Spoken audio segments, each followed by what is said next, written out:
Nora Fatehi से कैसे खुलेआम ठग लिए 20 लाख रुपए, लेकिन वो कुछ नहीं कर पाई। दुनिया का सबसे खतरनाक कंप्यूटर वायरस जिसने कुछ ही सेकंड्स में माइक्रोसॉफ्ट के मेल सर्वर को बर्बाद कर डाला था। क्यों हिंदू से मुसलमान बन गए AR रहमान। 26 मार्च 1999 को मेलिसा नाम के कंप्यूटर वायरस ने पूरी दुनिया में तबाही मचा दी थी। उस वक्त लोगों के हाथों में कंप्यूटर आए ही थे और लोग ईमेल का काफी ज्यादा यूज करने लगे थे। तभी डेविल एल स्मिथ नाम के इस हैकर ने ये खतरनाक वायरस बनाया। डेविड ने इसका नाम मेलिसा एक क्लब डांसर के नाम पर रखा। ये वायरस स्क्रीन पर मैसेज दिखाता था कि ये रही आपकी फाइल और इसे किसी को भी दिखाना मत। बस फिर इस मैसेज को खोलते ही ये वायरस एक्टिवेट हो जाता था। उसके बाद ये वायरस पूरे मेल सर्वर सिस्टम को क्रैश कर देता था। वायरस के सिस्टम के घुस जाने के बाद ये यूजर के मेल बॉक्स में मौजूद 50 लोगों को ठीक वही मैसेज भेज देता था। सब कुछ ऑटोमेटिकली होता था और ये लगातार लोगों का कंप्यूटर को यूज करता रहता था, जिससे इंटरनेट बहुत स्लो हो गया और बहुत सारी मेल कंपनीज के ईमेल सर्वर ओवरलोड हो गए। आखिर में माइक्रोसॉफ्ट को अपना मेल सर्वर बंद करना पड़ गया। इस वायरस से करीब $8 करोड़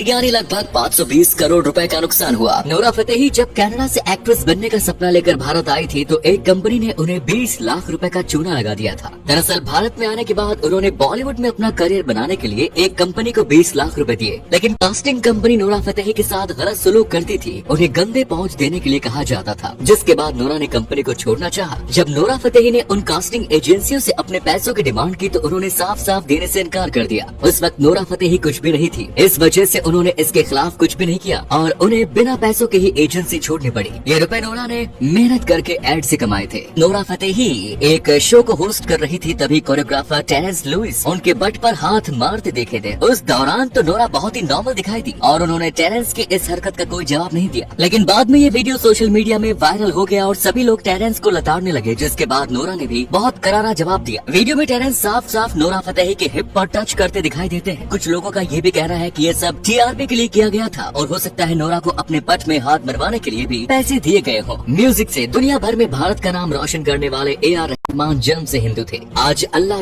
का रहमान नाम से जाने जाने वाले बचपन में SS दिलीप कुमार के नाम से जाने जाते थे, लेकिन एक लंबी बीमारी के बाद दिलीप के पिता की मौत हो गई। परिवार बहुत परेशान था। परिवार के हालात कुछ खास नहीं थे, पर 23 साल की उम्र में रहमान के साथ एक ऐसी घटना घटी जिसने उन्हें पूरी तरह से बदल दिया। दरअसल उस वक्त रहमान की बहन की तबीयत अचानक से खराब हो गई। काफी इलाज के बाद भी वो ठीक नहीं हो रही थी, तो रहमान और उनका परिवार एक मुस्लिम पीर के पास गया। उस पीर ने उन्हें परिवार पर कुछ ऐसा करिश्मा किया कि परिवार की हालत सुधार होना शुरू हो गया। बहन की तबीयत में सुधार आया तो उनकी माँ बेहद खुश हो गई। इस घटना के बाद दिलीप की माँ ने सोचा कि उनके मुश्किल वक्त में उनका साथ इस्लाम ने दिया, जिसके बाद उनके पूरे परिवार ने इस्लाम को कबूल कर लिया। सचिन तेंदुलकर के नाम आउट होने का एक अनोखा रिकॉर्ड दर्ज है, जिसे जानकर आप भी चौंक जाएंगे। दरअसल ये बात 14 नवंबर 1992 की है, जब भारत और साउथ अफ्रीका के बीच टेस्ट मैच खेला जा रहा था। मैच के दूसरे दिन सचिन 11 रन पर खेल रहे थे, लेकिन तभी वो रन आउट हो गए। लेकिन ऐसा रन आउट उस दिन से पहले कभी कोई नहीं हुआ था। दरअसल सचिन रन लेने के लिए दौड़े, लेकिन जॉन डिरोट ने फुर्ती से गेंद उठाई और सीधे स्टंप पे मार दी। सचिन भी क्रीज पर पहुंच गए थे, लेकिन अंपायर ने आउट दे दिया। सचिन का मानना था कि वो पहुंच गए थे, जिससे अंपायर और सचिन के बीच काफी बहस हो गई। जिसके बाद अंपायर को न चाहते हुए भी क्रिकेट के इतिहास में पहली बार थर्ड अंपायर को डिसीजन देने के लिए कहा गया और आखिर में थर्ड अंपायर ने सचिन को रन आउट करार दिया। लेकिन बहुत कम लोग जानते हैं कि सचिन थर्ड अंपायर के द्वारा आउट दिए जाने वाले पहले क्रिकेटर हैं।